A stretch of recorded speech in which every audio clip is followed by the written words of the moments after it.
This year we began a little adventure called The Story. And The Story is a book that many of us have.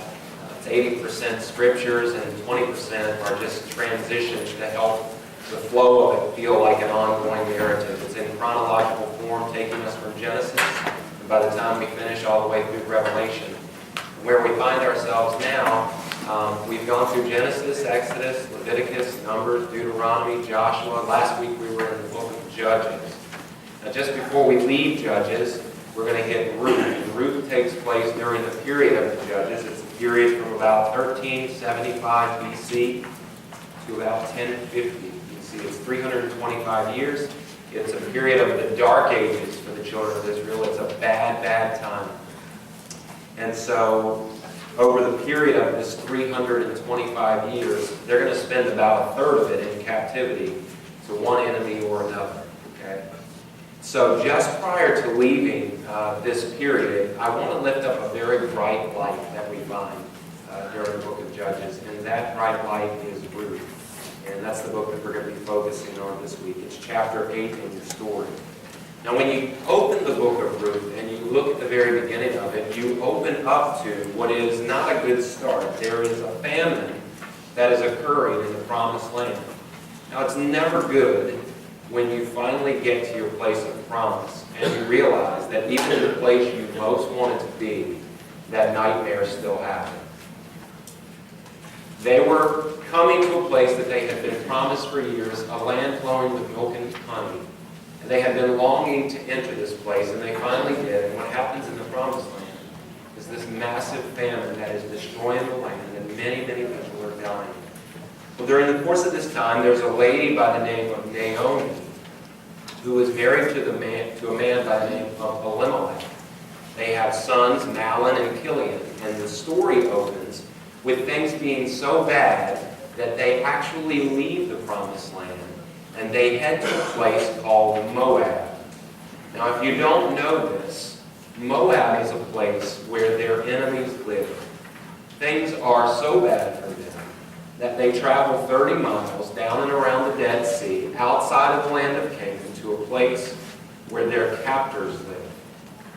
It's not a pleasant journey for them. It's not a thing they want to do. But if they stay one more day, they're going to die. There's nothing left for them to eat. So Naomi and her family, they go to Moab. And during the course of the time that they are there, Naomi's husband dies. And after he dies, her sons, Mahlon and Chilion, they get married. They marry Moabite women. So they are marrying into another group. Now remember, the children of Israel were told not to intermarry with their neighbors because it was just going to cause a whole lot of problems. Now, for those of you who are looking for children's names, you may be thinking about having children one day, Mahlon and Chilion, they sound like pretty cool names, don't they? I mean, it's a pretty cool name until you find out that their names mean sickness and wasting. So how would you like to be sickness and wasting? Let me introduce you to my sons. This is sickness and this is wasting. Can you imagine? Now, in this time, children were given names that they would grow up into. That was the idea. Elimelech meant God is king, right? So that's a better choice. So if you're thinking about naming your children, you might want to stay away from Mahlon and Chilion. It's not probably the best idea. Maybe go with Elimelech or Vincent if you're sure. So anyway, so Naomi is in this place. It's a place of desperation. Her husband dies. Her children are marrying into basically the enemy's camp. 10 years later, Mahlon and Chilion, they die, and she's left with basically 2 daughters-in-law and a lot of bitterness. This was a woman whose name once meant pleasant, right? Happy to see you. Pleasant person. And now her countenance is changing, her character is changing, she's lost everything. She's in a place of despair. This is how the book of Ruth opens. Now, I told you I like this book a lot, and it's a good book. It gets better, okay? It starts slow, but it definitely gets better. Now, they're in this place where Naomi gets word that the famine in Canaan has ended. Okay? She didn't want to stay in Moab one more day than she had to stay in Moab. So as soon as she hears that the famine is over, she packs up whatever it is that she has left, and she's ready to make this 30-mile trek. Okay? Now she is in older age now, and this is not going to be an easy trip for her, but she's ready to go. She has this discussion with her daughters-in-law, Orpah and Ruth. And she begs them, listen, my God hates me. He really has disappointed me in every way. I'm sure it's my fault, but he hates me. There's no reason for you to join me on this trip. Stay here at home. I appreciate your loyalty and your faithfulness to me over the years. We've had a good life together, but now it's time for us to part company because there's nothing here that's left for you. When I leave, you can go back to your family, stay with your culture, worship your gods. They'll probably do better by you than mine has by you. Just stay here. So she gives this long, drawn-out speech, and she convinces Orpah to stay. And probably most of the rest of us would have stayed too. By this time, she's very bitter. She's angry. She's not so faithful. She's going back to her land, but this would not be your land. Why would you leave your family, your culture, everything that is familiar to you, to go with this bitter woman to a place where you will be ostracized and perhaps endanger yourself? Most people wouldn't do it, and Orpah doesn't. She stays. But Ruth, on the other hand, is doggedly persistent in her willingness to stay with Naomi until the bitter end, if that's what it will take. And so what I want to share with you is, in the story, it's page 122, right in the middle. There's this famous speech that Ruth gives. She says to Naomi, as Naomi's trying to get her to stay so that she can go by herself, she says, "Do not urge me to leave you or to turn back from you.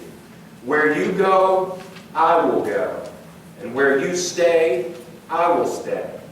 Your people will be my people, and your God, my God.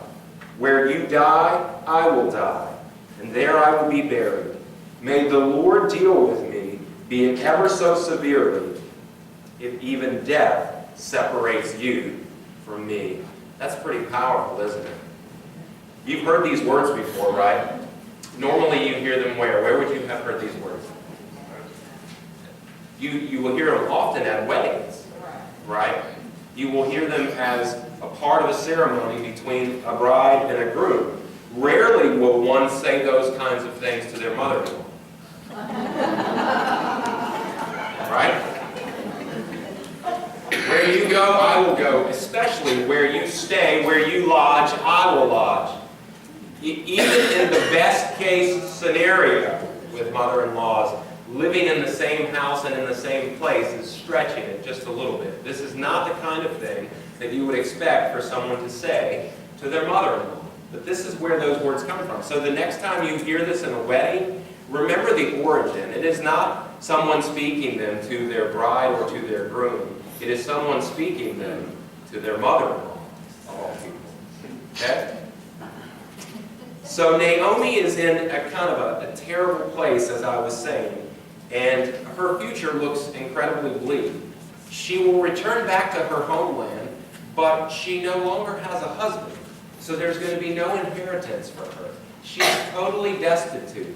She's returning back to a land with absolutely nothing. Her future looks entirely bleak.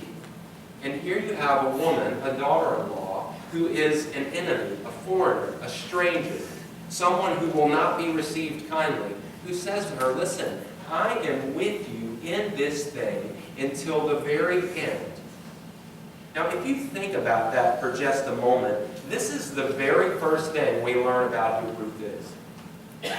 When the book opens up, it talks to you about Naomi and about her family. But when we're introduced to Ruth, this is about one of the first things that we learn about her. Now, I want you to think about this for just a moment.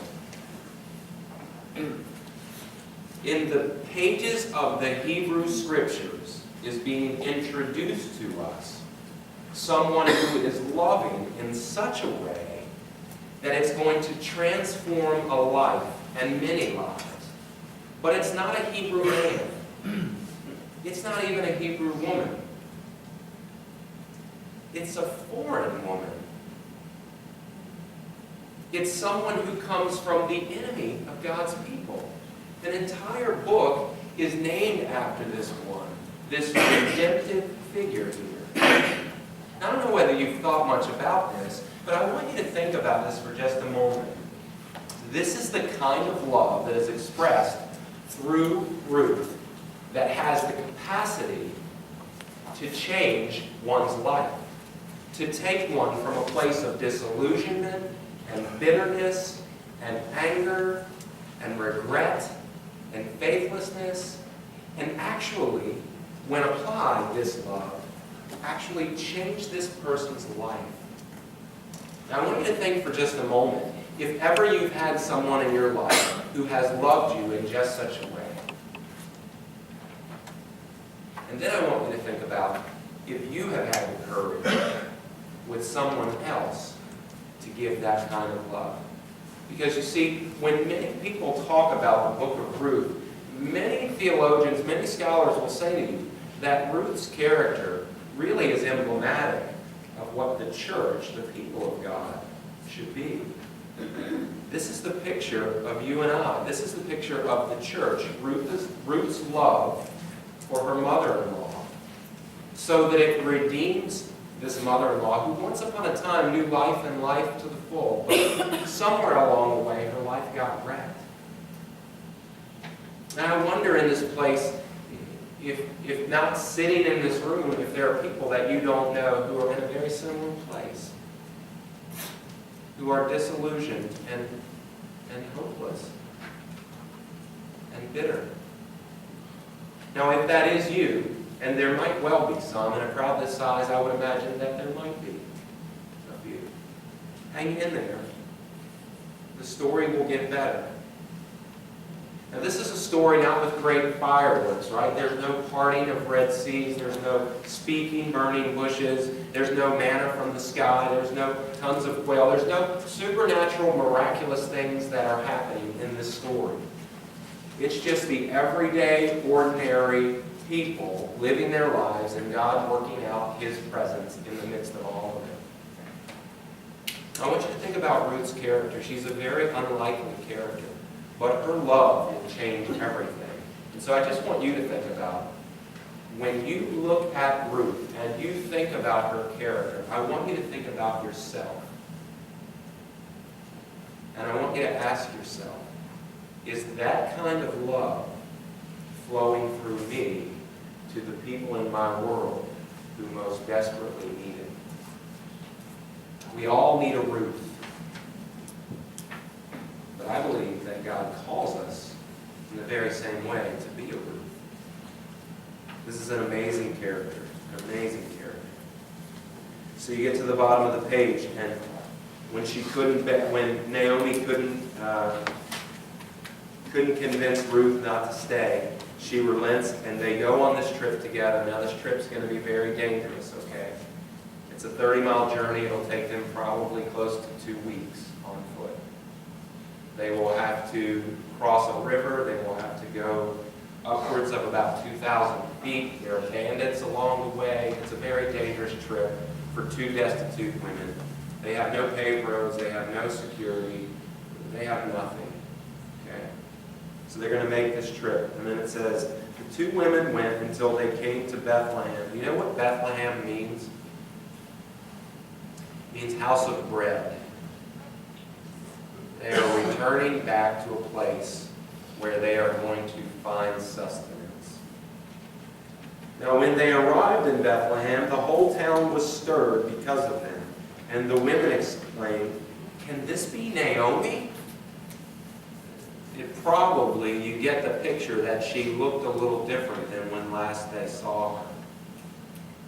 When you lose a husband and you lose some sons, and you've been living in the enemy's camp for a while, I imagine it takes its toll. So they look at her and they say, "Wow, what happened to Naomi?" And then she says, Don't call me Naomi. Call me Mara, because the Almighty has made my life very bitter. I went away full, but the Lord has brought me back empty. Why call me Naomi? The Lord has afflicted me. The Almighty has brought misfortune upon me. Wow. Some of us feel that sometimes, but we can't ever have the courage to sort of put that in words, especially with someone else. She's just raw. Once pleasant, she now says, just call me bitter. I've lost everything. God hates me. I'm bitter. Stay away from me. Actually, that was a fun trip for Ruth. You ever think about that? Ruth has to travel this hard trip with Miss Bitter. Imagine the conversations on this trip. She's bad off. She is in a bad, bad way. In her heart of hearts, she's lost everything, and she believes God hates her.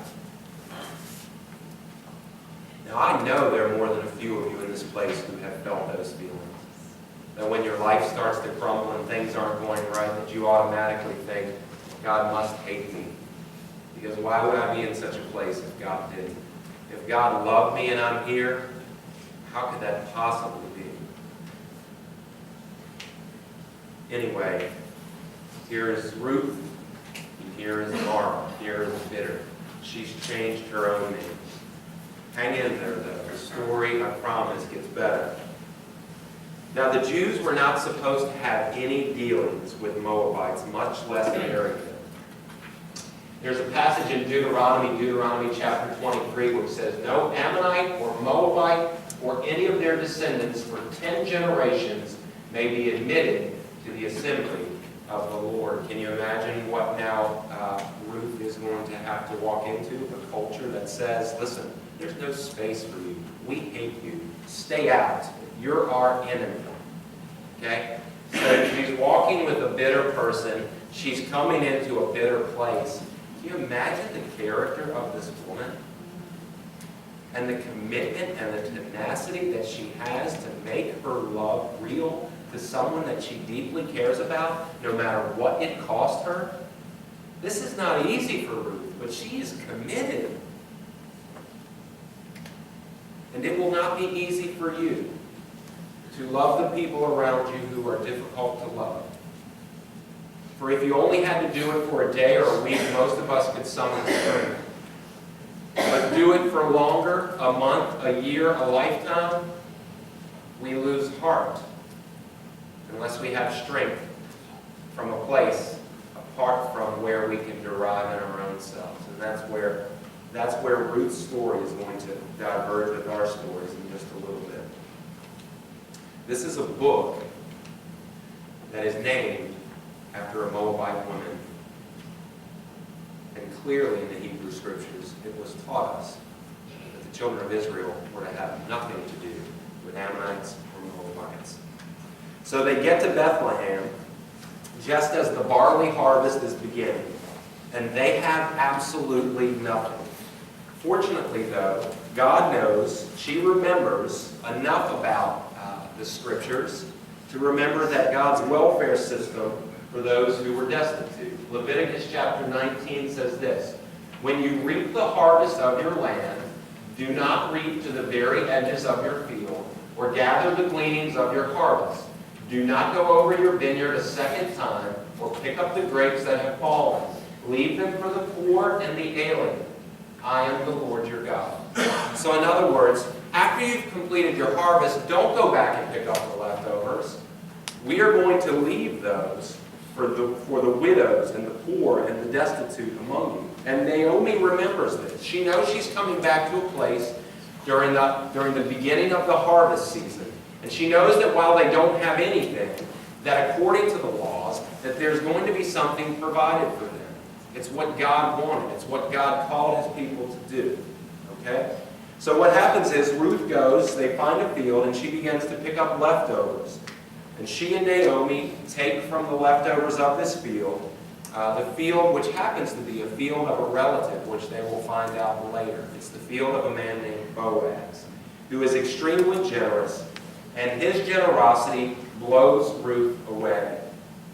She says to him, when she has received from his bounty, she says, "Why have I found such favor in your eyes that you would give notice to me, a foreigner?" Boaz replied, "I've been told all about what you have done for your mother-in-law since the death of your husband, how you left your father and your mother and your homeland, and you came to live with a people that you did not know before. May the Lord repay you for what you have done. May you be richly rewarded by the Lord, the God of Israel, under whose wing you have come to take refuge."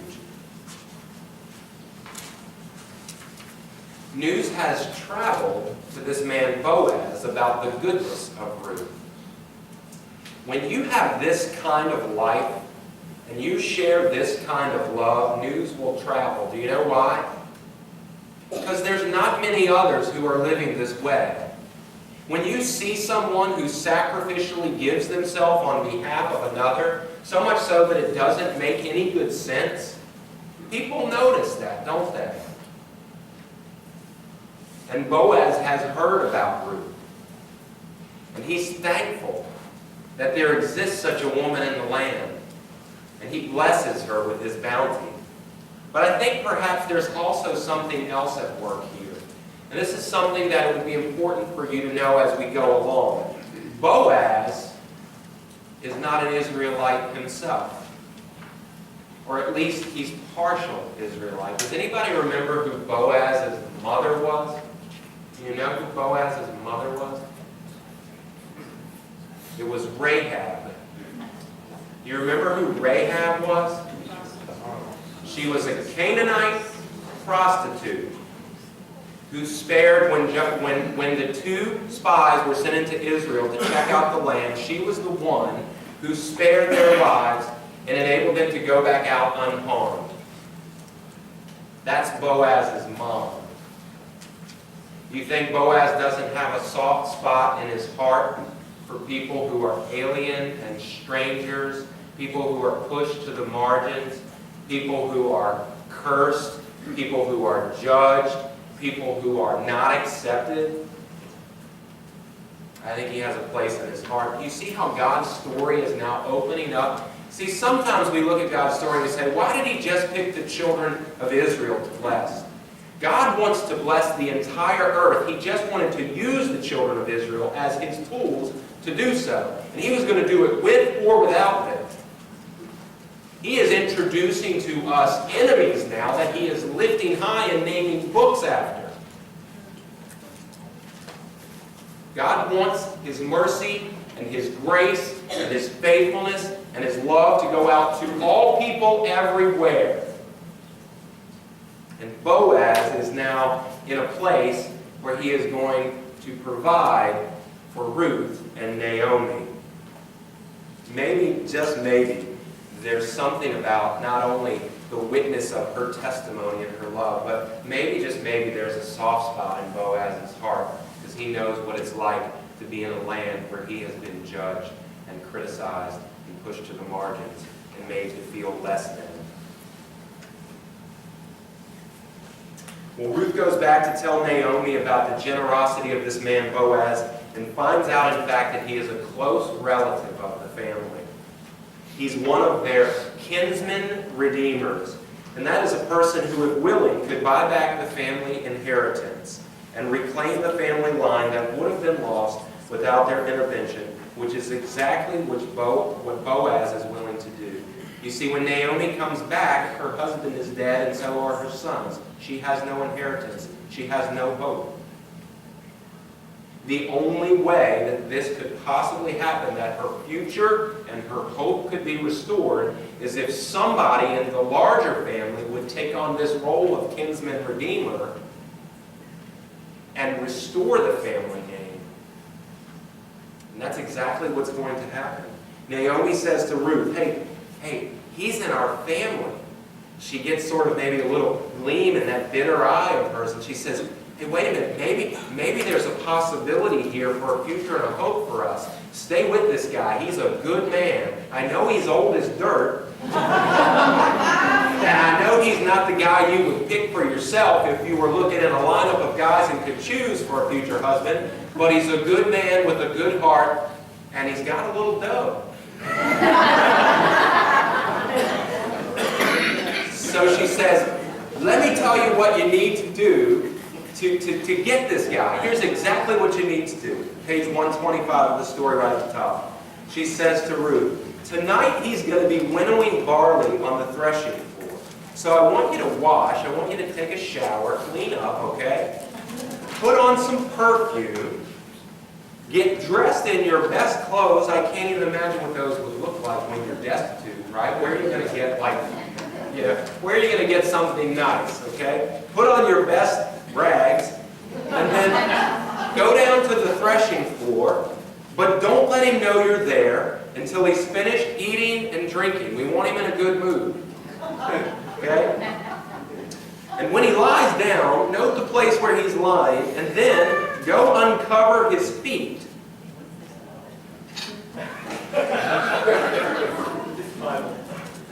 Go uncover his feet and lie down next to him, and he will tell you what to do. Okay? Imagine if you're Ruth. Okay. Listen to what she says. I will do whatever you say. Miss Bitter, I will do whatever you say. That is just incredible. So she went down to the threshing floor and she did everything her mother-in-law told her to do. Mother-in-laws dream of having daughter-in-laws like that.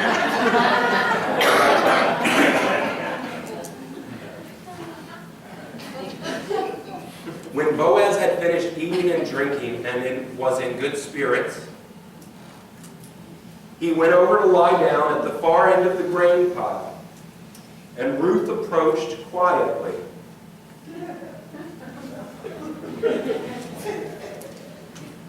And she uncovered his feet and laid down. I'm sure he hadn't showered that night after winnowing the barley and doing his work, but she uncovered his stinky feet and she laid down right beside him.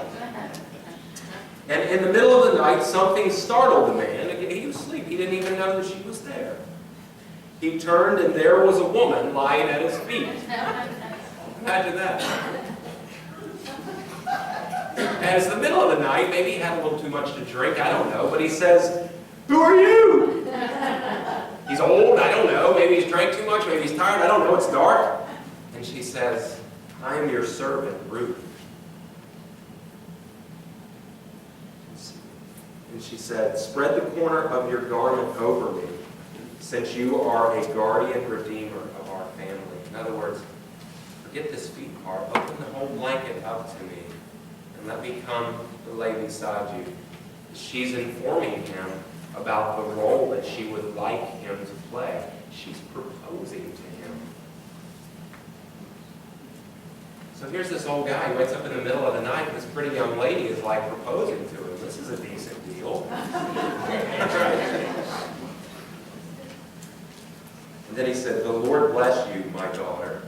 He's old. "This kindness is greater than that which you showed earlier." He said, "You've been incredibly kind. This is beyond belief. I mean, look at me. You've not run after younger men, whether rich or poor. And now, my daughter, don't be afraid, for I will do what you ask. I love to be your kinsman redeemer. I love to be your husband." Well, he's happy to accept that proposal. But one of the things that he needs to do first is he knows the family, and he knows that there's actually somebody in the line that's closer to Naomi than he is. And so he knows that he has to go get the approval of this guy. And so he sells it in such a way that the guy doesn't really want any part of it. Okay? And so it comes back to him, and he gladly accepts, right? And then in the story, it tells us on page 127, it says, "So Boaz took Ruth, and she became his wife. And when he made love to her, the Lord enabled her to conceive, and she gave birth to a son. The inheritance, the line is being restored now. Okay? The woman said to Naomi, "Praise be to the Lord, who this day has not left you without a guardian redeemer. May he become famous throughout Israel. He will renew your life and sustain you in your old age.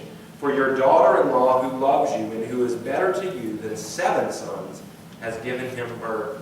Then Naomi took the child in her arms and cared for him. The woman living there said, "Naomi has a son."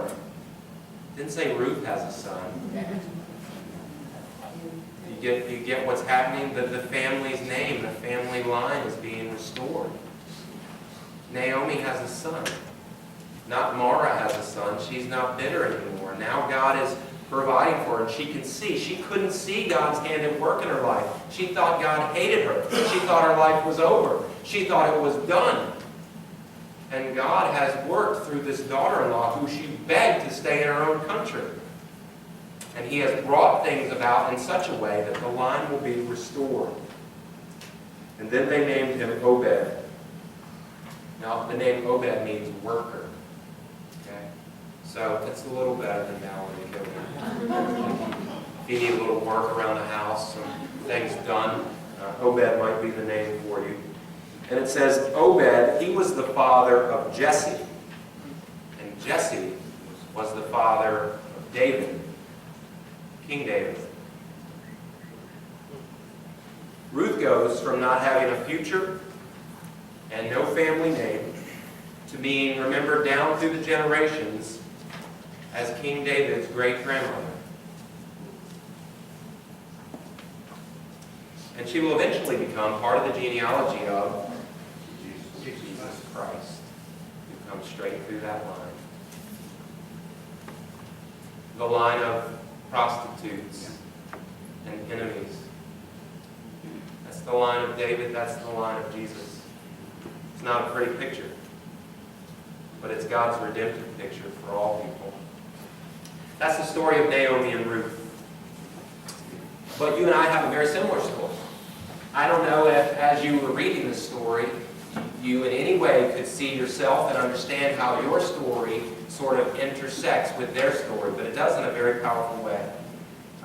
You and I, when God created us, beginning right, when we started in this story, Adam and Eve, God created us for intimate relationship, for oneness. And He had great purpose and beauty and power and majesty in mind when He thought about the nature of the way that we would relate to Him and He would relate to us. But in Adam, we lost our inheritance. When sin entered the world and it enslaved us, we were hopeless and lost. We were separated by God from a great load of sin that existed that we couldn't do anything about. Right? This is our story. This is the story of a people who were hopeless and destitute, and apart from the goodness of God, wouldn't have a future and wouldn't have a hope. But then Christ, like Boaz, comes and becomes our kinsman redeemer. Now Boaz, I don't know whether you know this or not, Boaz, at great sacrifice to his own life, was going to give up himself on behalf of Ruth and her family. Because when Ruth had this child, it wasn't the inheritance, the line was going to go back to her dead husband and his father. It wasn't going to be in Boaz's line. So they were going to inherit property. They were going to inherit riches. Boaz sacrificed everything to be the kinsman redeemer for this family so that their line could go on. And Christ came and sacrificed everything. Christ from the beginning existed. Mutual harmony and oneness with the Father and the Spirit. Left heaven, came to earth, sacrificed Himself. Why? Because of His great love for us. He is our kinsman redeemer. He is the one who provides an inheritance for us. Listen to what the Scriptures say in the New Testament. Jesus is not ashamed to call us His brothers and sisters, that both the one who makes people holy and those who are made holy are of the same family. God sent His Son, Galatians 4, to redeem those under the law, that we might receive the full rights as His children. And since you are a child of God, you are also an heir. Ephesians 2. You are no longer foreigners and aliens, but fellow citizens with God's people and members of God's household. That's what we once were. We were once Ruth. We were once Moabites. We were once foreigners and aliens and people dispossessed. We had no inheritance. We had no future. We had no hope. And God came in the form of Christ, lived and dwelt among us, and gave Himself on our behalf so that we might know the bounty of the one who loved us more than we would love ourselves. And that's really that's the gist of this foreshadowing in the book of Ruth for you and me. This is not some story that emerges out of the dark ages of Israel about a distant group of people from a long time ago that we can't relate possibly to in any way, shape, or form. Their story is our story. And every time we come and celebrate and remember Christ and what He did on our behalf, we are remembering that He is our kinsman redeemer. That He is the one who provided for us when we couldn't provide for ourselves. When sin would enslave us, when we would be held captive to the things that we couldn't overcome by ourselves, Christ came and offered Himself. It's a beautiful picture that's given to us in the book of Ruth. And I want you, as we move to a time where we will share in communion this morning, I want you to think about two things. Number one, have I opened my heart and my home to the kinsman redeemer? Or am I still trying to work up my own goodness and merit and save myself? I invite you this day, if you've never opened your heart wide to Christ, to do that in only the way that you can. I'm not going to give you words to say. It needs to come from a place in your own heart. But if you're in this place today and you feel enslaved to your sin and you desire to have one buy you back and give you His full inheritance and know life and life to the full, to have a future, a promise, and a hope, well then I invite you to join us when we share in communion to remember the broken body of Christ and the shed blood. The bread represents His broken body. The cup, His shed blood. The Scriptures say, without the shedding of blood, there is no forgiveness of sin. And so when we come, what we do is we remember. We remember Christ. We remember who He is and who we are. I want you to think about that. And if you've never opened your heart to the kinsman redeemer, this morning in your chair, I want you to just invite Him to become real to you, to come into your life, to forgive you of your sin, and to make His home in you. In whatever way that you can speak that prayer, I want you to do that. Okay? And then, after you've done that, I want you to come and receive. Because as we remember Christ, we are also then commissioned to do like Ruth. The kinsman redeemer saves us so that we can partner with Him to love others in such a way that it will change their bitterness, it will change their anger, it will change their hopelessness, it will change their place of destitution, and it will give them a new and living hope. We are partners with God and Christ to make the world a better place, to redeem it from the curse, to love like Ruth, even when it cost us. And so I want you to open your heart to the kinsman redeemer, and I want you to think about, once you've received that love, about sharing it with the people who most desperately need it. And I would guarantee you, in your life today, you have more than one or two Maras that are hanging around. People who think God hates them. People who think that their lives are the way they are because they're just awful people. It's not true, and you need to help them. And I want you to think about just who and how God's going to lead you to do that today, this week, and into the coming days, okay? Okay, let's pray. Father, we thank You for the story of Ruth, that from a place of complete surprise, you take unlikely characters and you use them in a way to redeem life. There is so much here, God, and we're thankful. And we ask you to speak to us now as we share this communion time together. Help us to open our hearts wide to your invitation to a new life, a new way of living, a new hope, to salvation. We pray and ask that in Jesus' name.